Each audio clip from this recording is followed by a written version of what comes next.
Hi, I'm Grace Herberger, for those of you who don't know me. I was at St. Mary's for 12 years before moving away, and I'm a friend of both Merrill and Maggie, who are giving their speeches today. It's summer 2014. I open up my iPad to a Pinterest direct message notification from a Bailey George reading, "Did you move up too?" I glance at the profile picture.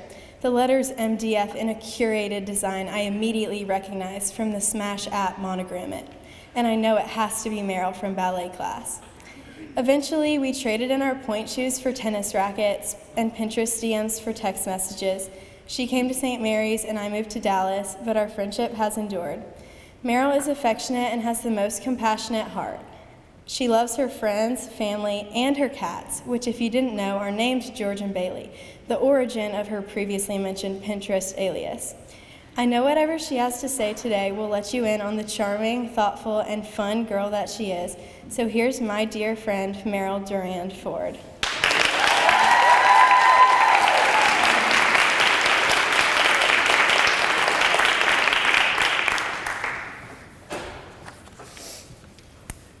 It was the week before the first day of school freshman year when my mom broke the news.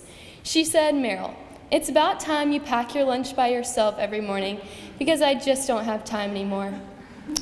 I was in shock. I never thought this day would come, at least until I was in college. But there I was at 7:23, rushing to pack a lunch on the first full day of freshman year.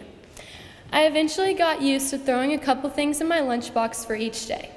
I think my sister noticed that I was rushing and never had time to actually pack things that require an ice pack or something other than a packaged item in my lunch. I just never had the time anymore.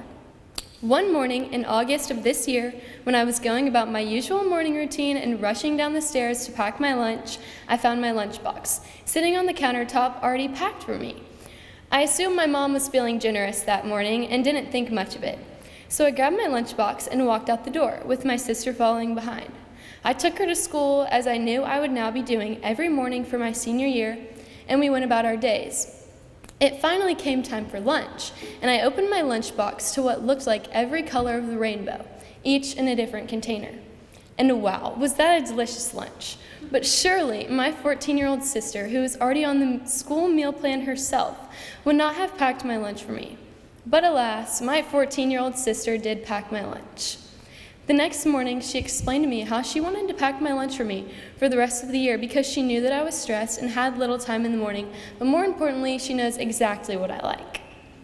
She would cut up carrots and put them in a separate container from the ranch because she knows I wouldn't dare prematurely touch the carrots and ranch together before eating. She puts Los Delicios chips and Pancho's cheese dip in my lunch because if you know me, you would know that's my favorite meal. And last but not least, she always puts in a dessert because what is a meal without a dessert to complete it? If you have not learned yet, I have a very small menu.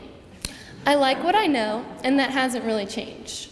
My mom claims that she fed me every food under the sun when I was little, but I think it's safe to say that less than half of those foods stuck. One food that I had never tried up until about 8 months ago was mac and cheese. I know, shocker. I knew it was about time to try mac and cheese when everyone that I told this fun fact to gasped in horror that I had never tried this staple. I would get responses such as, "What did your mom even feed you growing up?" Or, "You're lying, there's actually no way."